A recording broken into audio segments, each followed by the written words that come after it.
Ang tunog ng bayan ang nangunguna sa balita. Aksyon Radyo. Issue at komentaryo. Aksyon Radyo. Musika at showbiz. Aksyon Radyo. Sa drama. Aksyon Radyo. At sa serbisyo publiko. Aksyon Radyo. Ang tunog ng bayan. Ang nangunguna. Ang tunog ng bayan. Aksyon Radyo. Aksyon Radyo. 8-19. 8-19.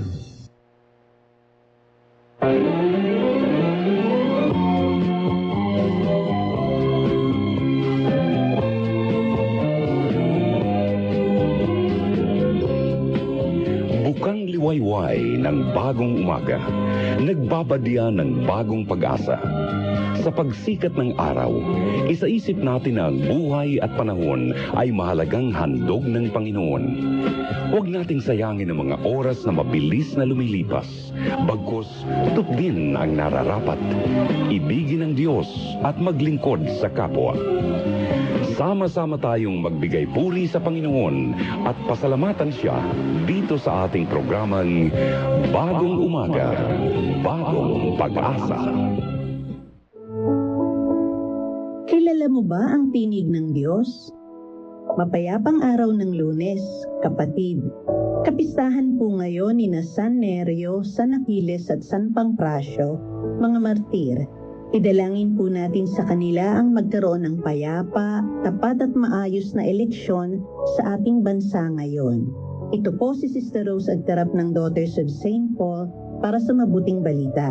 Magnilay na po tayo sa Ebanghelyo ayon kay San Juan, Kabanata 10, talata 1 hanggang 10. Sinabi ni Jesus, Talagang sinasabi ko sa inyo, ang hindi dumadaan sa pintuan sa pagpasok sa kulungan ng mga tupa, kundi lumulukso sa ibang dako ay magnanakaw at mandarambong.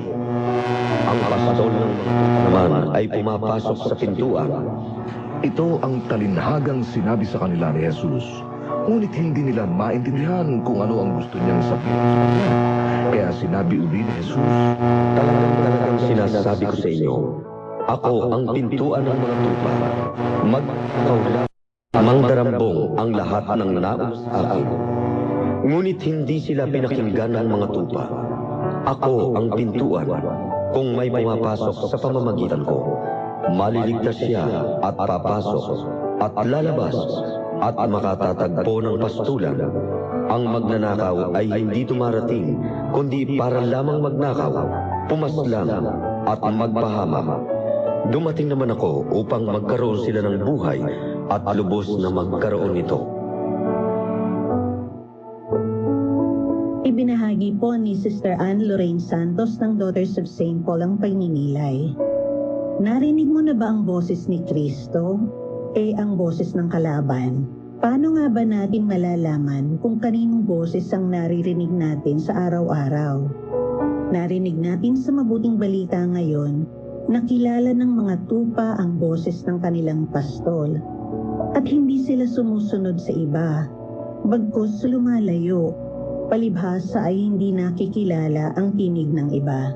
Sa aking personal na karanasan, nalalaman ko na tinig ng aking pastol na si Jesus ang aking naririnig kapag ang aking diwa ay itinatanod papunta sa alaala ng kanyang pagmamahal. Nararanasan ko ito lalong-lalo na tuwing nagdarasal sa banal na sakramento at tuwing nagninilay-nilay sa kanyang salita sa Biblia. Hindi ba? Kapag araw-araw nating nakakausap at nakakasalamuha ang ibang tao, mas lubusan natin silang nakikilala. Maski gawi at simpleng kilos, alam na natin ang ibig sabihin. Ganito rin sa ating relasyon sa Diyos.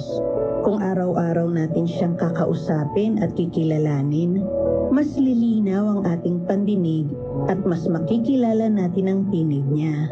Dahil dito, mas magiging matalas na rin ang ating mga espiritual na tenga na matukoy ang tinig ng ating pastol mula sa kalaban. Matututo rin tayong sundan lamang ang boses na magdadala sa atin sa sariwang pastulan. Ika nga sa Salmo 23. Ikaw, kapatid, paano mo natutukoy ang tinig ng Diyos mula sa kalaban? Manalangin tayo. Panginoong Hesus, naway tinig mo lamang ang maghari sa aming puso at isipan nang maging tinig mo rin kami sa aming kapwa. Amen. Hanggang dito po muna tayo mga kapatid. Bukas po ay inaasahan ko kayong makasamang muli. Kung nangangailangan kayo ng anumang biyaya mula sa Panginoon at nais ninyong isama namin kayo sa aming mga panalangin, huwag mag-atubiling mag-text sa 0970-177-2000. Nasa www.paullines.ph, Facebook at YouTube din po ang programang ito. At para sa pagtataguyod ng programang ito, salamat po sa inyong tulong donasyon na maaari niyong ipadala sa GCash account number 0968-631-3280. Mag-text lang po kayo para sa inyong pinadalang donasyon. Maraming salamat po. Sa ngalan ng Daughters of St. Paul at lahat ng Paullines Radio collaborators, ako po si Sister Rose na muling bumabati sa inyo ng isang magandang umaga. Pagpalain nawa kayo ng Panginoon, ang daan, ang katotohanan at ang buhay. Patuloy kayong nakikinig sa 8:19 Aksyon Radyo. 8:19 Aksyon Radyo.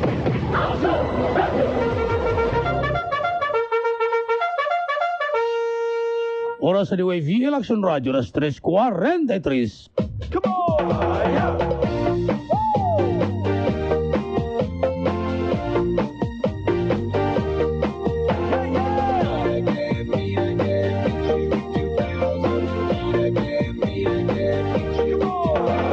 Maupay nga ka, Sinirangan Visayas. Kumusta? Good morning, Matarasanggay. Bumay po, hay, aga na, ha? Ngan, lunes kitang magahon, pizza 12 nga bulan iton Mayo. Ito 2025 adlaw na itong pinili ay kung election day. Para na itong mga gamhanan ng mga butante. Mga asan ba man, nakapili na ba kita itong laton mga papod mon? O kung tatagan taton butos. Sagrado nga butos, yan ang adlaw. Temprano kita pagmata para temprano, gihapon kita makabutos. Nga din kita baga maurora, itong baga pagpinila. Kaya damo itong mga butante. Alas sige matanabot na agad sang kayo may puhay. Sang kay Kuya Ron Regala, Regala taramdaan, pagmatarasang kayo ng magaon, lunes, yung gabot ko, 5.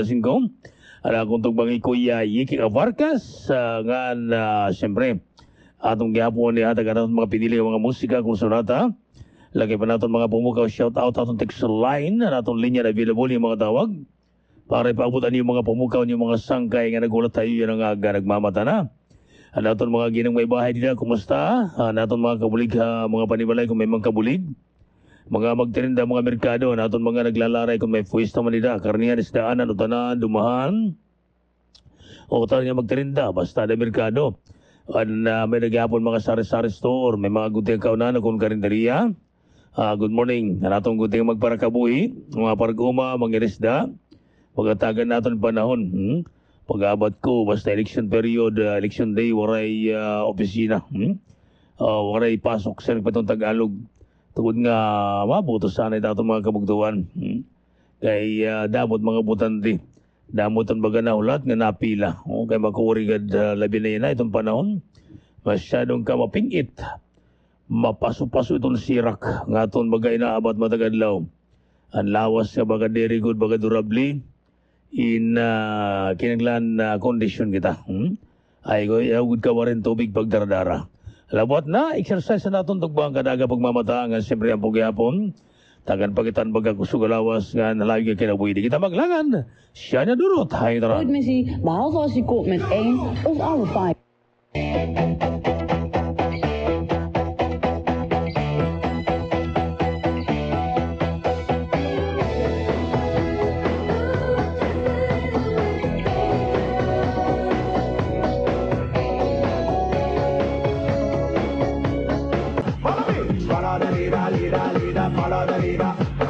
Follow the leader,